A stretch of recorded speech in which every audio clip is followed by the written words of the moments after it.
दोस्तों, आपने पानी में चलने वाले एक से बढ़कर एक जहाज देखे होंगे। ये शायद इतना बड़ा होता है कि पूरे का पूरा शहर उनमें समा जाए। और कुछ जहाज तो इतने बड़े और खूबसूरत होते हैं कि उनसे नजरें हटाना भी मुश्किल हो जाता है। उस तरह के जहाजों को देखकर अक्सर हम सबके दिमाग में कई सवाल आते हैं, जैसे कि ये बनते कैसे होंगे, इन्हें पानी में कैसे उतारते होंगे और ये पानी में डूबते क्यों नहीं है। तो दोस्तों, आज हम इस वीडियो में आपके तमाम सवालों के जवाब आपको देंगे और साथ ही में बताएंगे कुछ ऐसे इंटरेस्टिंग फैक्ट्स जो आपको हैरान कर देंगे।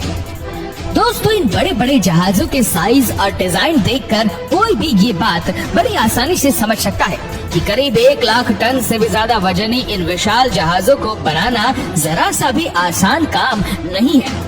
इन्हें बनाने में हजारों वर्कर्स की मेहनत लगती है और एक जहाज को बनाने में लगभग 2 से 3 साल का वक्त लगता है। अब अगर बात करें उसकी मेकिंग प्रोसेस के बारे में, तो सबसे पहला सवाल तो यही बनता है कि इतने बड़े जहाज को कहां पर बनाते होंगे, क्योंकि समंदर में से तो दूर बनाया जाए तो फिर इतने बड़े जहाज को समंदर में ट्रांसपोर्ट करना काफी खर्चीला और दिक्कत भरा काम होता है।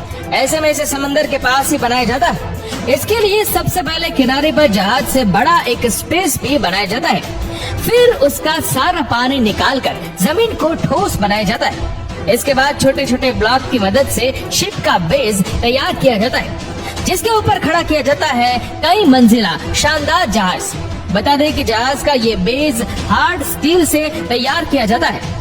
वैसे तो पूरा जहाज ही स्टील से भरा हुआ होता है, लेकिन बेस का मटेरियल ऊपर के मटेरियल से थोड़ा हैवी होता है। स्टील मेटल यूज करने की एक वजह ये भी है कि समुद्र के खारे पानी से लोहे या किसी और मटेरियल के खराब और कमजोर होने की संभावना रहती है, जो कि बेस पर ये सब कुछ डिपेंड करता है। तो पहले स्टील की मोटी चादरों से बेस बनाया जाता है और फिर उसके ऊपर स्टील की रॉड्स को वेल्ड किया जाता है।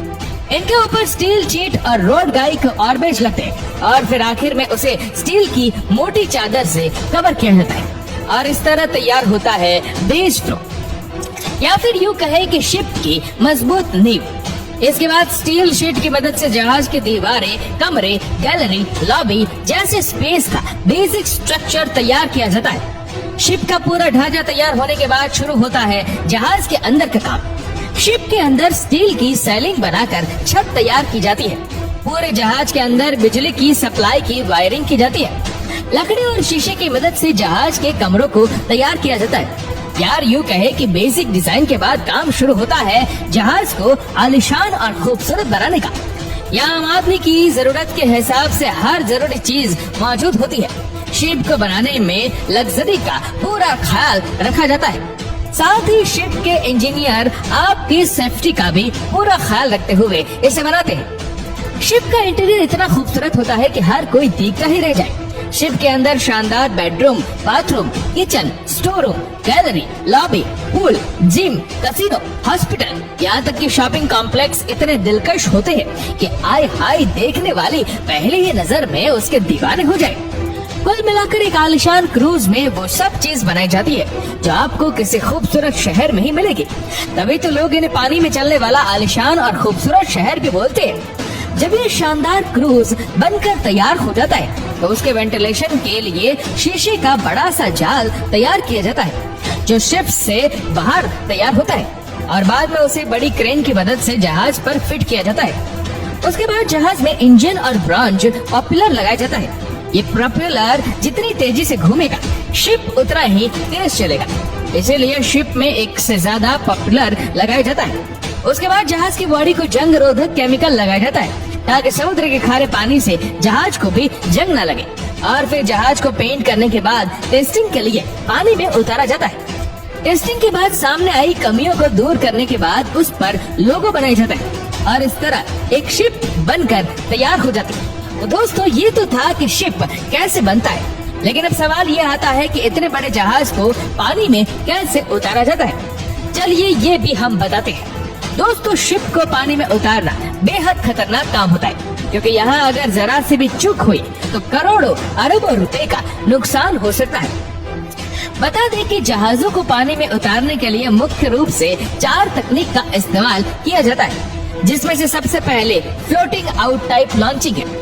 दोस्तों, जैसा कि हमने आपको शुरू में बताया था कि जहाज को बनाने से पहले समुद्र किनारे बड़ी जगह को खाली किया जाता है। तो फ्लोटिंग आउट लॉन्चिंग में जहाज की मेकिंग पूरी होने के बाद उस जगह को वापस पानी से भर दिया जाता है और फिर उस पानी को समुद्र के पानी से मिला दिया जाता है।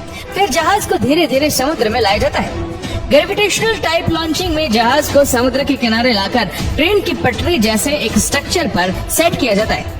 उसके लिए सबसे पहले उस स्ट्रक्चर पर अच्छी तरह ऑयलिंग और ग्रीसिंग की जाती है ताकि फ्रिक्शन को कम किया जा सके और जहाज आसानी से समुद्र में चला जाता है। ऑयलिंग के बाद जहाज को सेट पर रखा जाता है। फिर जहाज फिसलते हुए पानी में चला जाता है।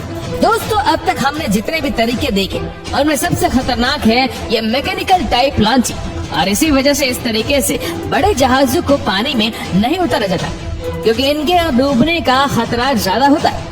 इस टेक्निक में ट्रक, ट्रेन या किसी और मशीन की मदद से जहाज को उठाया जाता है और पानी में रखा जाता है। अब तो आप समझ ही गए होंगे कि छोटे जहाजों के लिए ही ये तरीका क्यों इस्तेमाल किया जाता है। दोस्तों, आपके हिसाब से जहाजों को पानी में उतारने के लिए इनमें से कौन सा तरीका सबसे ज्यादा इफेक्टिव है? हमें नीचे कमेंट करके जरूर बताएगा।